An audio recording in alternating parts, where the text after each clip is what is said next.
Hi everyone, hello everyone, assalamu alaikum. This is one of my new podcast, Soul Searching podcast.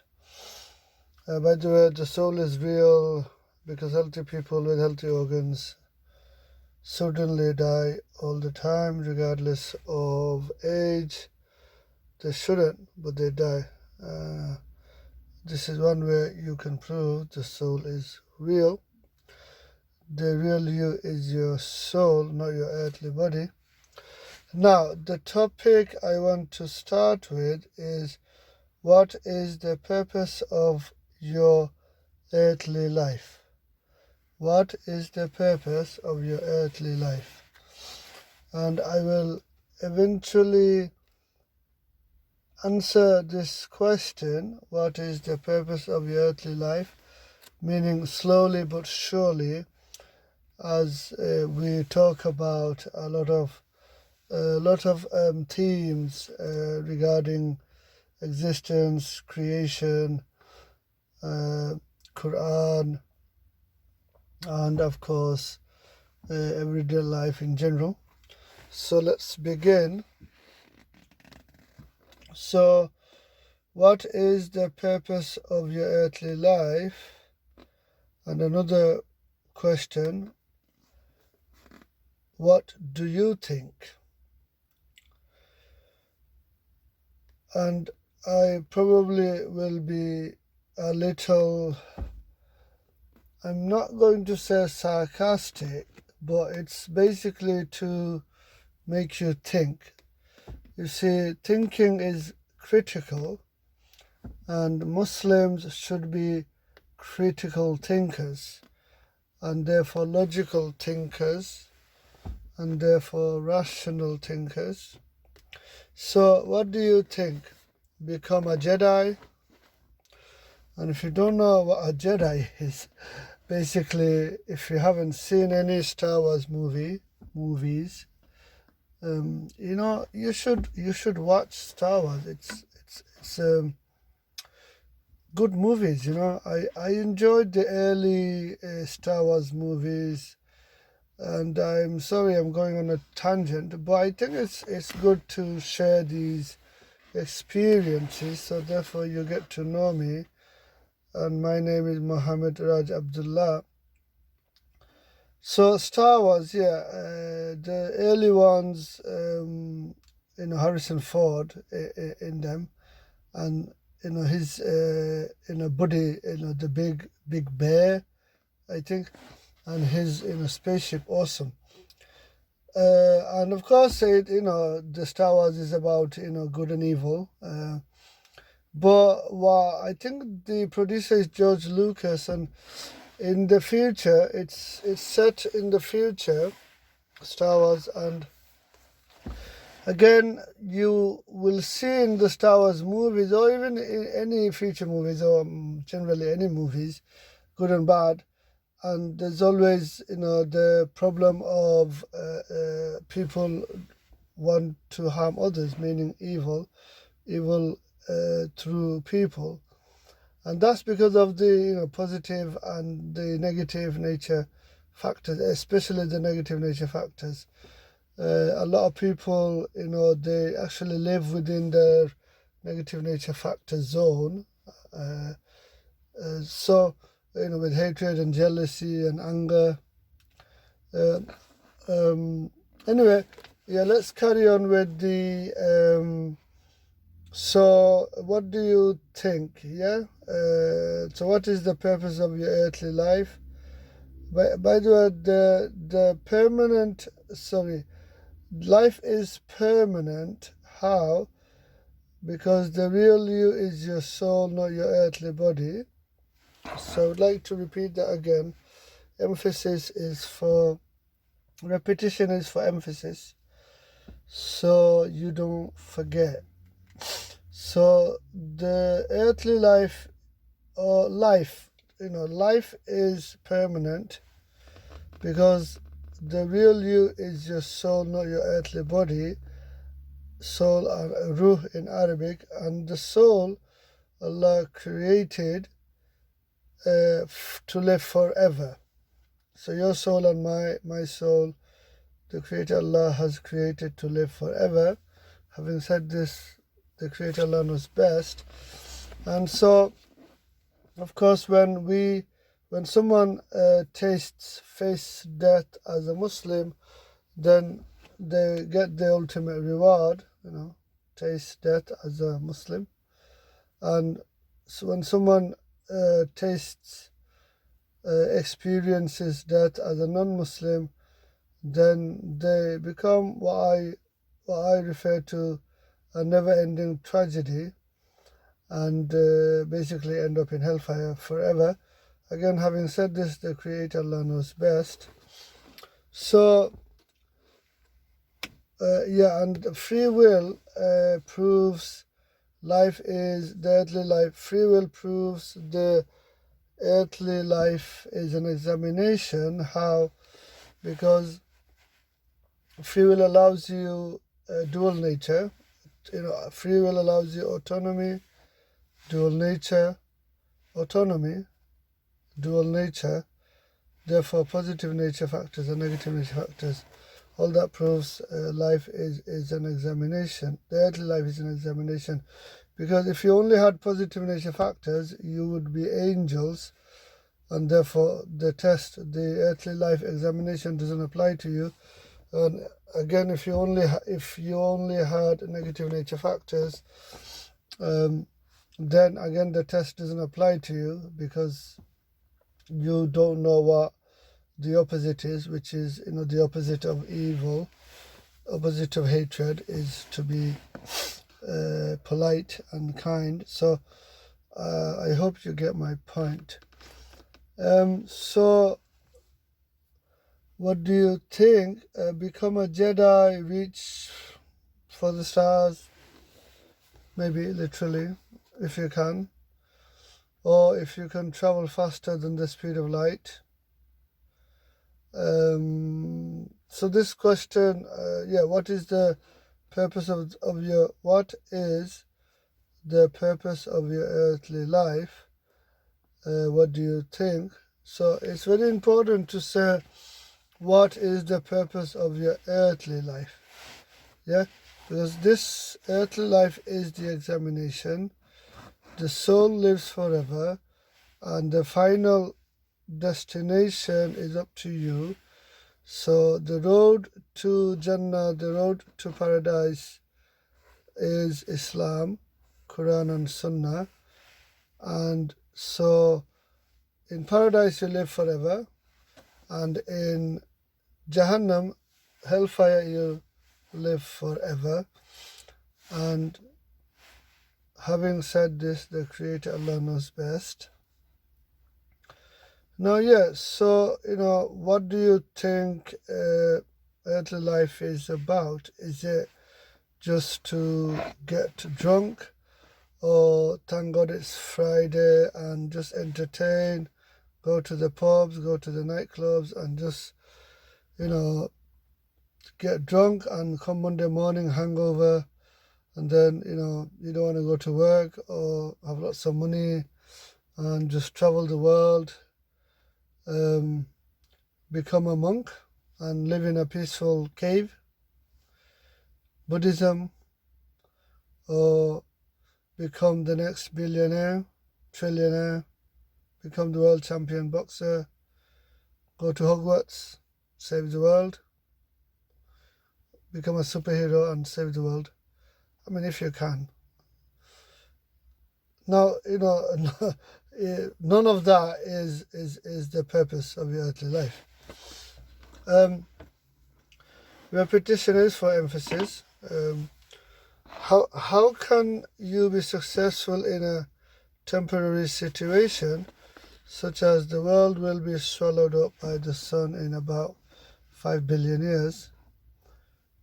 You will face death sooner, like, I don't know, when you, like 20, 30, 40, 50, when you're 80 years old, and there's no guarantee, it could be sooner. The universe will lose all its energy and stop to function. So what is success?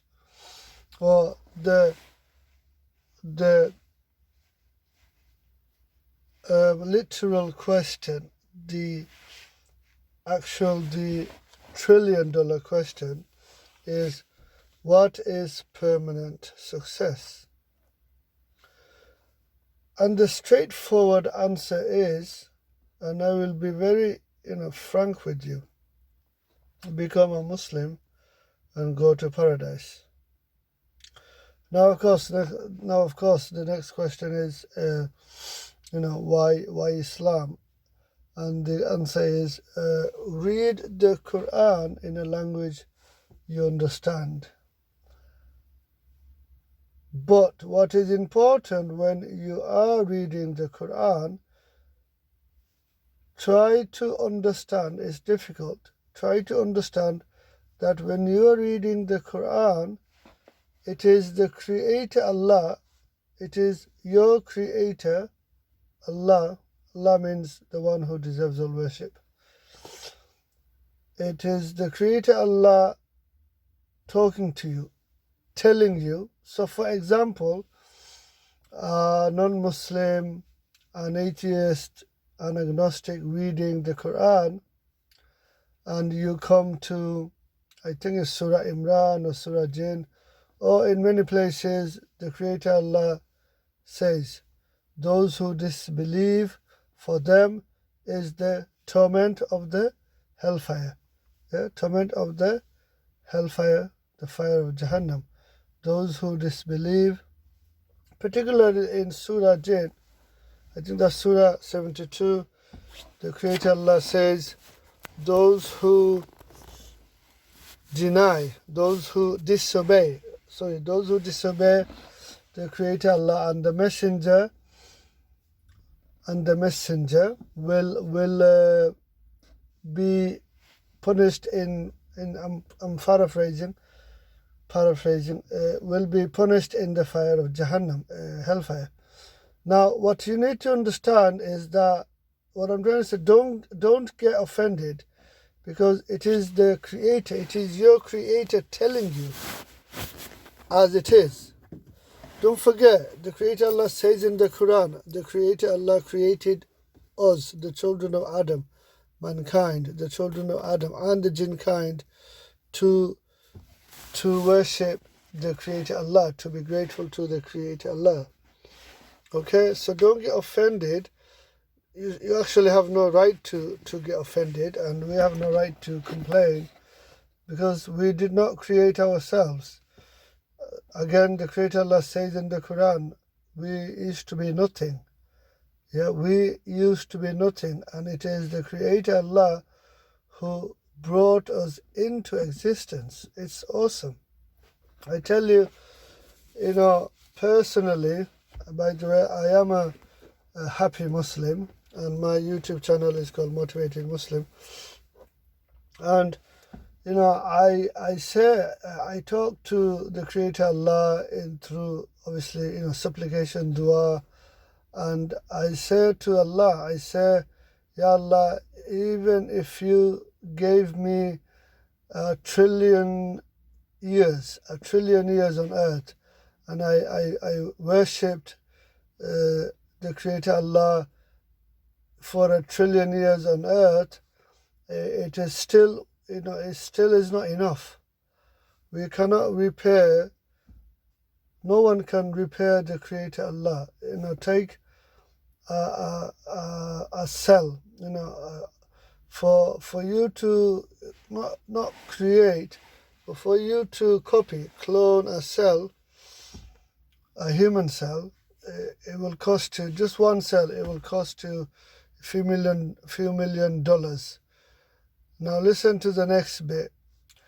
An average human has about 40 trillion cells. You see my point?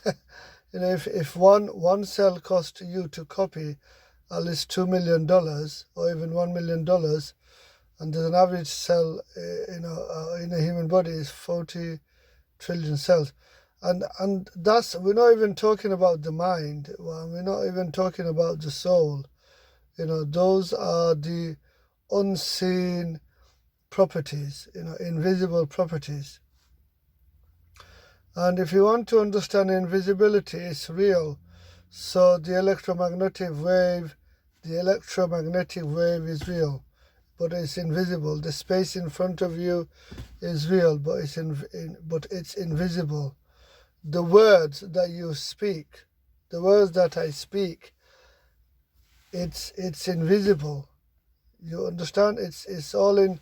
It's a mental construct. It's invisible, but it's real. Our thoughts are real, but invisible. And I can go on and on. The Higgs field is real. The atoms are real, but invisible. The radio waves are real, but invisible. You see what I'm trying to say? The subatomic particles are real, but invisible.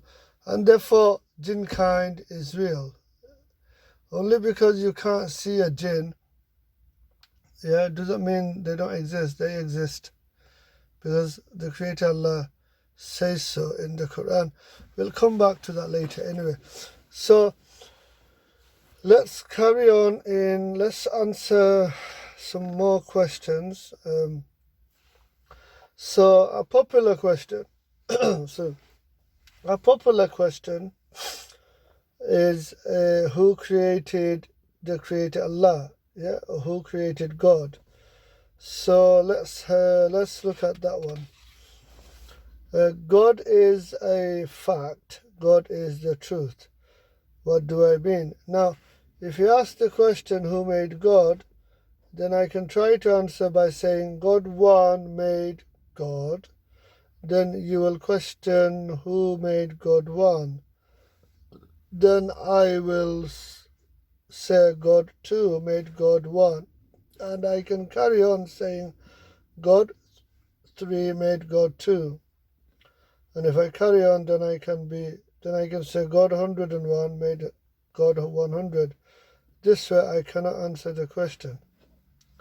This in mathematics is known as infinite regress. And the same applies with the infinite number of universes. It doesn't work because it falls into infinite regress. I want to backtrack a little bit. So what is permanent success? Now don't forget, the real you is your soul. Ruh in Arabic. Soul. The real you is your soul. Ruh in Arabic. Not your earthly body. And so the Creator Allah has made you and me, the soul, to live forever. And we can't mess this examination, this earthly examination.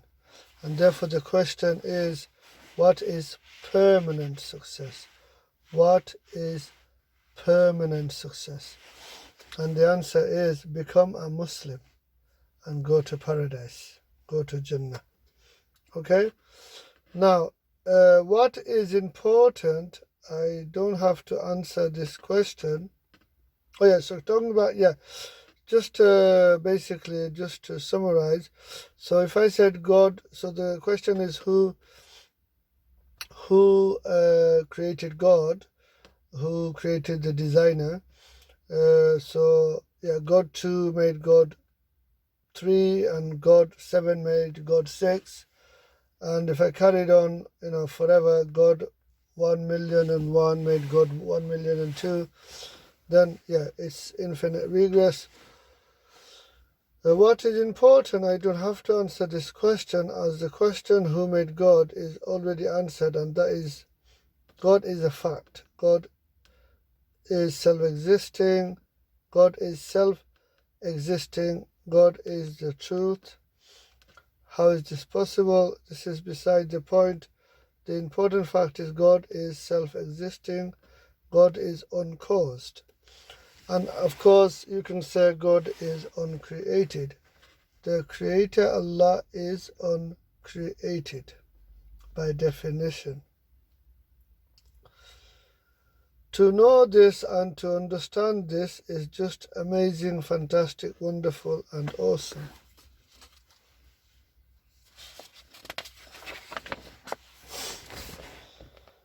Now, let's talk about the Quran. Quran, the truth from the Creator, the correct guidance to all women, children, and men.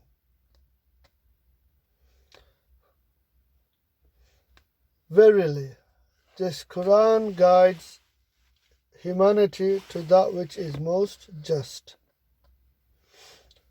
Surah 17, ayah number 9. Quran literally means a reading or reciting. Now, you see, the Creator Allah is uncreated, and I have talked about this also in my other videos. The Creator Allah is uncreated, and you may have the question, but how? Now, this but how and who created the Creator, these questions, and why is there nothing, no, why is there something, who created the Creator and how? These questions are illogical, and also, for example, the Creator Allah is uncreated, but how? This how question, it does not apply. It does not apply to the Creator Allah. It's non-applicable. And there is a good explanation by Dr. Zakir Naik on YouTube in regards to the illogical question, who created the Creator? And obviously I have given you the answer. The Creator Allah is uncreated by definition. But how? This how does not apply to the Creator Allah. It is a non-applicable question. It's like asking, it's like when, so for example, you come from the movies and you ask the table, would you like some ice cream? You are asking the table, would you like some ice cream? You see my point? The question, would you like some ice cream, which you, for example, asked the table, it doesn't apply. Or Dr. Zakir Naik said, gave a good example, asking your friend Paul, which is a man, that he gave birth to a baby, a child, was it a girl or a boy? You see my point? The question does not apply to your friend Paul, who is a man, because we all know man, a male, a human male, a man does not give birth to children. Now, science as a worldview and or a dogmatic belief system, science says nothing, scientists do. Because science is just, observation and experimentation and to do with empirical data. And yes, this methodological naturalism, it's not a good method. And then, philosophical naturalism is not a good method, because you basically exclude the intelligence, the external intelligence behind all things. And the external intelligence behind all things, the external intelligence is the designer, therefore the Creator Allah. Now, most of the scientists are biased and opinionated, and the evidence is selective and subjective, based on or influenced by personal feelings, tastes, or opinions.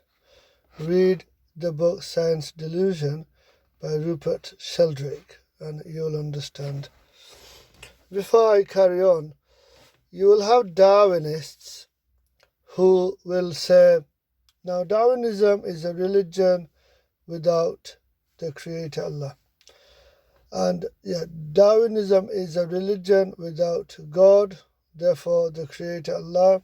And the Darwinists will say, well, Rupert Sheldrake and Stephen Meyer and Behe and Jerry Fodder, they are all, pseudoscientists. They don't know what they're talking about. They are, pseudoscientists. And it's so, frustrating. That's just arrogance, To me, if you are a Darwinist, then you are more arrogant than the atheist. I mean, atheists are arrogant as well. Yeah, arrogant, ignorant. Now, yes, what I would like to do is stop this particular video and soul searching, yeah? The real you is your soul. So you want to, search the truth. You want to question and more question. See, in Islam, Islam has all the answers. Yes, but not through science. You see, science is a tool, that's it, and with science you can find some answers and you cannot find some. So in science you can find some answers, but not all answers. And to find all answers, you have to basically use mathematics and basically be logical and rational. Logical and rational. And so therefore philosophy, but there's two types of philosophy. One is logical philosophy, rational philosophy, which includes external intelligence, therefore which includes the Creator Allah in the discussion. But the methodological philosophical naturalism, they don't. And that's the arrogance on their part, the Darwinists and the atheists, such as Dawkins, Ham Harris, and the likes of them. So I will stop this video now, and I will talk to you soon.